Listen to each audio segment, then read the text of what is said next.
So Sri Krishna is saying, I am the primal cause of everything. I make things happen. The whole creation of this world, your creation, everybody's creation, I am the responsible person here. Finally, the buck stops with me. I am the boss. But do you know who is my boss? Nobody can say. There is nobody who can tell Krishna, you do this. Or somebody who is his parent can say, okay, Krishna, this is what it is. No. And this is what he is trying to say, that I am the primal cause. Regarding the gods as well, you may think that there are so many gods, Brahma, Vishnu, Mahesh, Agni and all these Indradev and Lakshmi and Saraswati and Parvati, everybody, all the gods that are there. I am the primal cause of them. I am their father. So it can be any god. I am the super boss, I am the father, I am the one from where everything came from. And even if there are seers are sages and saints, okay? The sages and saints have also come from me. So how can they say where I came from? If I am the cause of everything, from where everything comes from, can somebody who is below me tell me where I came from? They can't. So there is no lineage and there is no structure or any background or something which can say there's an ancient history or something like that which can say where Sri Krishna came from. Last time we had completed the 9th chapter of the Bhagavad Gita. It was called the Yoga of Sovereign Science and the Sovereign Secret. So today we are going to begin chapter 10.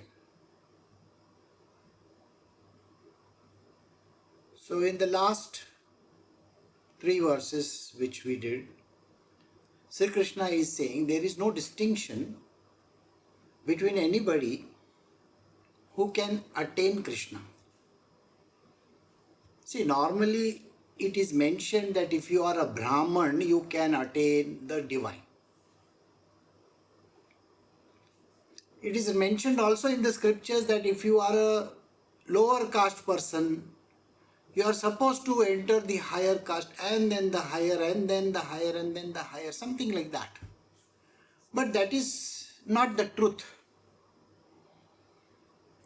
Sri Krishna says anybody and everybody is entitled for being with him.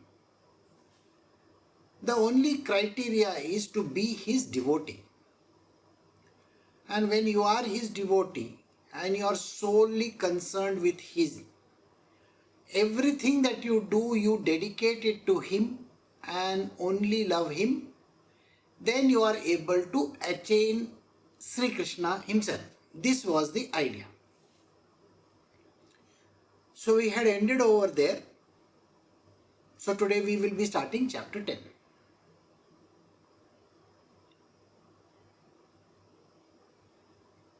Chapter 10 of the Bhagavad Gita is called the Yoga of His Divine Glories.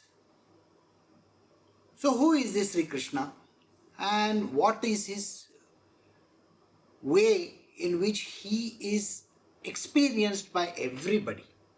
So there are some glories of his, the way in which we can present you Krishna. So Sri Krishna is going to give an understanding about his own self to Arjuna. So let us see. We are doing chapter 10 of the Bhagavad Gita, verse 1. Sri Bhagavan said, Arjuna, hear once again my supreme word, which I shall speak to you who am so loving out of solicitude for your welfare. So Sri Krishna is telling Arjuna, see Arjuna, I am going to tell you something which you should hear very diligently. Hear it in such a manner that you will understand everything.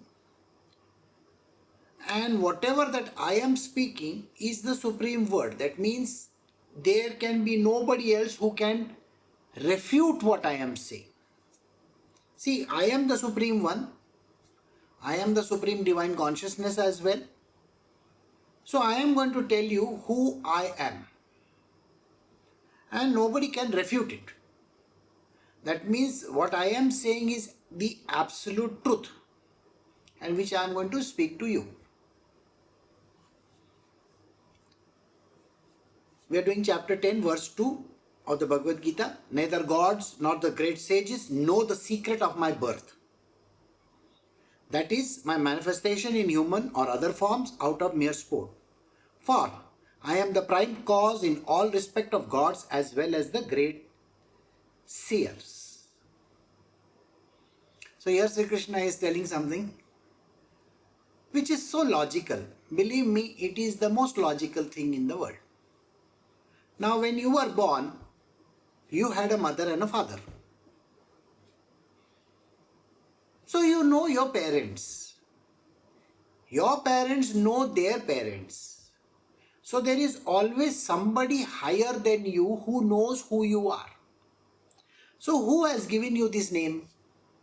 So there is a name given to you by your parents or your relatives or whoever concerned.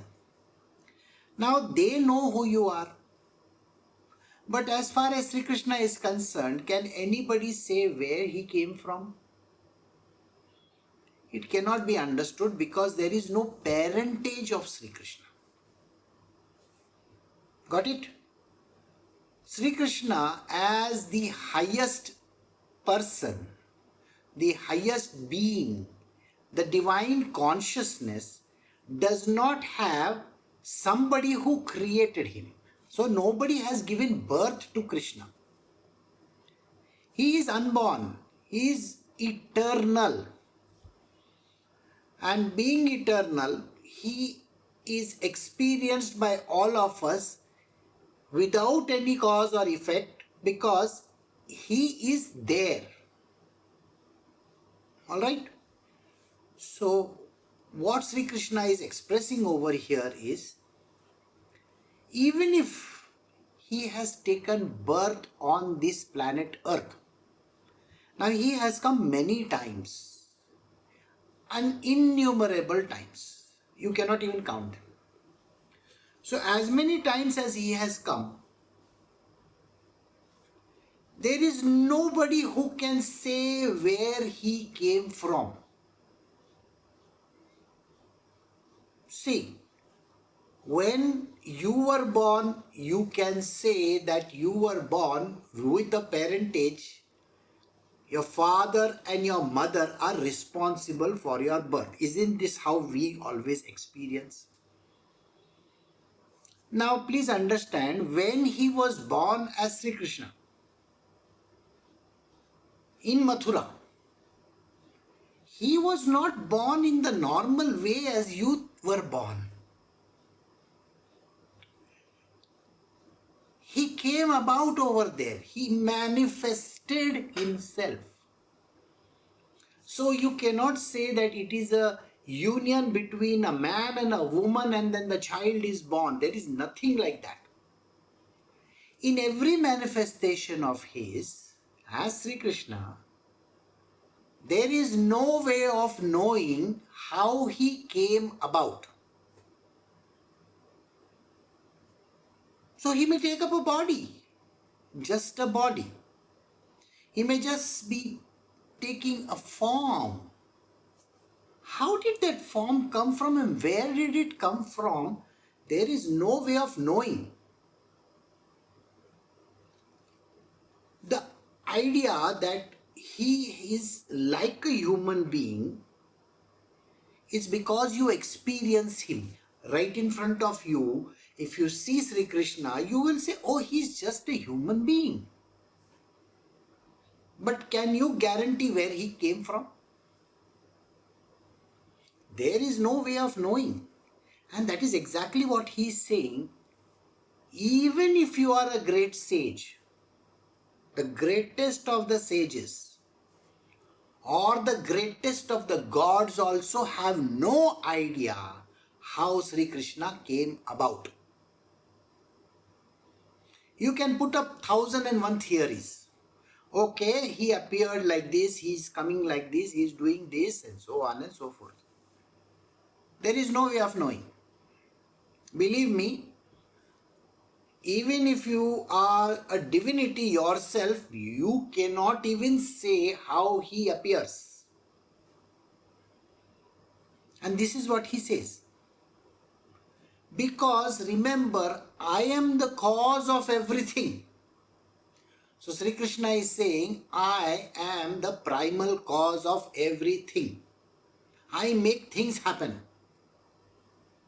The whole creation of this world, your creation, everybody's creation, I am the responsible person here. Finally, the buck stops with me. I am the boss. But do you know who is my boss? Nobody can say. There is nobody who can tell Krishna, you do this. Or somebody who is his parent can say, okay, Krishna, this is what it is. No. And this is what he is trying to say, that I am the primal cause. Regarding the gods as well, you may think that there are so many gods, Brahma, Vishnu, Mahesh, Agni and all these Indradev and Lakshmi and Saraswati and Parvati, everybody, all the gods that are there. I am the primal cause of them. I am their father. So it can be any god. I am the super boss, I am the father, I am the one from where everything came from. And even if there are seers are sages and saints, okay? The sages and saints have also come from me. So how can they say where I came from? If I am the cause of everything, from where everything comes from, can somebody who is below me tell me where I came from? They can't. So there is no lineage and there is no structure or any background or something which can say there's an ancient history or something like that which can say where Sri Krishna came from. So this is what he is saying.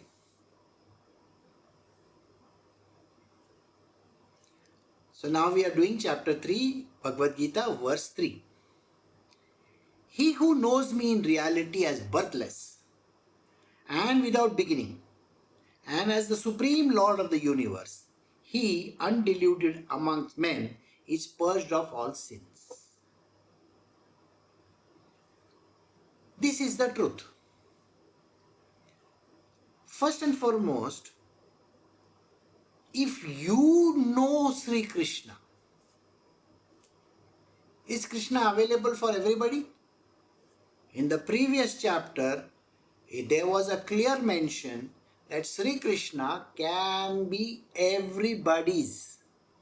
So whether it is a man, a woman, a child, a high caste, low caste, this class, that class, everything, anybody and everybody is entitled for being with Sri Krishna.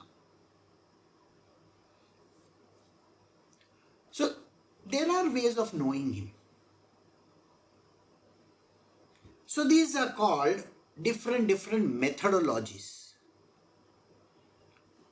One is Salokya, Sarupya, Samipya. Like that there are various ways. There are various ways of knowing him. It says that if you come to me, near me, the more closer you are to me, you will know me better. So if Sri Krishna says you are coming closer to me, then you will understand me better. If you are merged in my feet, you will know me still more better. Like that. So there are various ways in which people can become closer to Krishna and understand him very well. Now, if this is the case, I want you to think about this. If you are a young person, if you are a person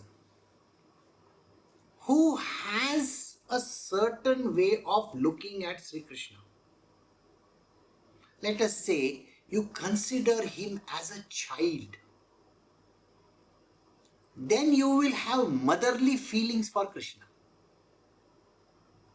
Okay? Suppose you consider him as a friend, then you will have a friendly feeling for Krishna. Did you see that? Suppose you are considering him as a boyfriend, then you will think of yourself as his girlfriend. If you are thinking of him as a person who is your master, then you will consider him as a servant. So whichever way you look at it, it really doesn't matter. It is called considering Krishna from a particular perspective. And that is an individual perspective. Got it? You are entitled for your own individual way of looking at him.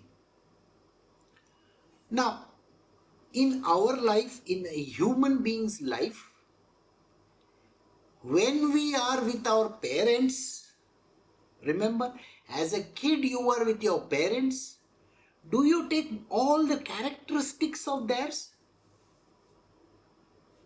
Naturally, when you are with somebody for many, many years, you will naturally adapt their characteristics. And you will think of them as, oh, this person is mine. So now I want you to think very carefully. You have been staying with your spouse for many years. Okay? Or you have had your children with you for many years.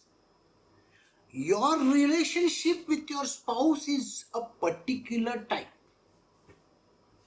The same relationship you are not having with your children. The same relationship you cannot have with your mother-in-law or your own mother. Then how can you think that this kind of relationships are the same? They aren't. So the relationship with your own mother is different than the relationship with your mother-in-law. The relationship with your father is not the same with father-in-law. They are different people. So your relationship with one-on-one with them is going to be different. Likewise with children. The way you treat your children is not the same as the way you will treat your husband or your wife. So your attitude towards them, your love towards them is going to be different. And the same love cannot be counted in different places as the same. You cannot say that both the loves are the same. Likewise, that is the reason why I said Sri Krishna can be adored, admired, or you can be a devotee of his from a particular perspective. This gives you an understanding that yes, you can be closer to him in some way. Right? And this kind of a relationship is called bhakti. Relationship with his devotional relationship. Alright? Now, when you have this kind of a relationship with Krishna, will you know about him as that individual? Naturally. Suppose you are a wife, you will know your husband very well. If you are a mother, you will know your children very well. But if you don't know them, then your relationship is not permanent. Then you don't understand that person. The more you are closer to them, the more understanding and knowledge you will have about them. Is that true? Understand this. If you know your children very well, then you will know how they are going to react to certain things. You know they may not eat X or Y or Z. So you are not going to offer them that. Relationships deteriorate because we don't know the person. You see, many a times in today's day and age, the relationship between the mother, father, that is the parents and children, breaks off. Why do they break off? It is because the parents are literally pressurizing the child or the grown-up children to act in a particular manner. They are so forceful in their world that they dictate terms. You have to be like this, you have to be like that. As a kid, yes, but as a grown-up, how can you dictate? They have their own habits. You don't even know what their habits are. Sometimes the parents don't even have any idea that their son is going out and smoking or drinking and all that kind of thing. Nobody knows. Some of the parents don't even have an idea about their own daughter. She is going around with X, Y, and Z. And she is doing all kinds of nonsensical things. She may be going to a club, she may be going to a disco, she might be going to, I don't know, all kinds of things she would be doing. Do the parents know? Likewise, in case of spouses, one spouse will have no idea about the other spouse because that devotion is not there, the love is not there. It is all about doing this, do this, do this, do this, do this. It is like one is superior, another one is inferior. So one person is going to dictate terms to the other person. Do you think that is called love? It is nothing but a servant and a master relationship. You do this for me. So what is all that? So there is no devotion, there is no love between these people. The parents don't love their children and the children don't love their parents because they feel imposed upon. You cannot tell me what I should do. I will get up at whatever time I feel like. I can eat whatever I want to. I can go and drink myself to death also. Who are you to tell me? This is what happens. The difference between this kind of relationship and the relationship with Krishna is, it is one-sided and not two-sided. In Krishna's world, you are the other person. Krishna doesn't react in any way. He gives his love to everybody. It is you who reacts in a particular way. You may say, I don't want to do this. I don't want to do that. I will not work like this. I won't do this. I won't do that. This is not possible. That is not possible. You can come up with 1,000 reasons. When parents say, sit down, get up at this hour, go to this place, okay, like this you have to do. Hey, people, normally children, they don't listen. They'll say, yes mom, yes dad, I will get up. They won't get up. So you have become exactly like that. You don't want to listen to anything. So here the lacuna is not with Krishna, the lacuna is with the human being. Because the human being doesn't have that kind of love for Krishna. It has to be single-pointed devotion. Unconditional love. You cannot be saying that I have other children, I have other husband to look at, I have other wife to look at, so I am not going to look at Krishna like that. I want you to think about it. The people in this world are creating a lot of issues for their own self. As you know, we are conducting a class. Not this one, the other one, in which I was very clear, whether you like it or not, you have to be present. Okay? There are some people who play hockey. they say, okay, I don't want to be present. I will keep my window shut. Sometimes I will come, sometimes I won't come, sometimes I feel like coming, sometimes I won't feel like coming.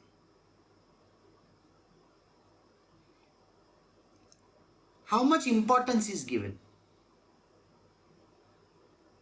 If it is your children's final examination, will you not allow your child to attend? Yes, you will. If you are the president of a country, can you say, oh, last year, when I was not the president, I used to party around with my wife and my children. So this year also, during her birthday, I am going to party. But the country is facing something, some issue, and you are the president of the country. Is it important for you to pay attention to that issue or to go and celebrate your wife's birthday? Remember this, even if it is pre-planned, even if your birthday is pre-planned, even if something has been done many thousand years ago also, and tomorrow is this, day after tomorrow is that, how much importance do you give to that particular thing? You have to do that. So if you feel that there is some importance to be given to XYZ thing, you are not going to be there at that point, you will be at other place, isn't it? Now Shri Krishna is very clear about this. He says, if you are going to put something else in number one place, then you are not my devotee. Then you have other things in mind. To have the devotion, a single pointed devotion, there has to be total, absolute one pointedness. So what comes first in hierarchical order? If you write in your life, what comes first? So all these things which matter, they are going to be on top of the list. And that is the reason why human beings do not put him as number one. So only those who have a single pointedness to Krishna know him in and out. Others cannot know him. Others know him because they are put him at number 2, number 3, number 10, number 20, number 30 or nowhere in their life. If going to sleep and getting up in the morning is a very painful activity, then you are not thinking Krishna is good. Understood? If you have something else to do, then that something has got prioritized than this. So this is the way he is saying. So, he who knows me in reality as birthless, you should know him, he doesn't have any birth. He has not taken birth anywhere. He just appeared. He is manifested. Manifestation means what? Do you know that every other form that is there has got parentage? But the divinity, Shri Krishna, has no parentage. So he is birthless. And there is no beginning for him. There isn't a single place where you can say, oh, he started there. No. And I am the super boss of the universe. I am the supreme lord of the universe. That one person who is so much devoted and dedicated to me, only that person is going to get undiluted. That means he is not going to get carried away by Maya. See, the words which I am using, they are used in a very peculiar manner. One, I am birthless. Have I taken birth? No. I just appeared, which means I manifested. Number one. Number two, there is no beginning. If I have manifested, in a human body, where is the beginning to this? There is no beginning. Is there an end? No end also. I am the Supreme Lord. There is nobody who is greater than me. I am the Supreme Lord. Only if you know this, you are the undeluded type. That means no delusion will come to you. And if you understand and know me so well, then there is no karma anywhere for you. You are totally free and you have merged in me. This kind of bhakti, which is single pointedness, and when you merge in the Lord, is Raganuga Bhakti, is the highest kind of bhakti. So we have come to the end of verse 3, so we will stop over here.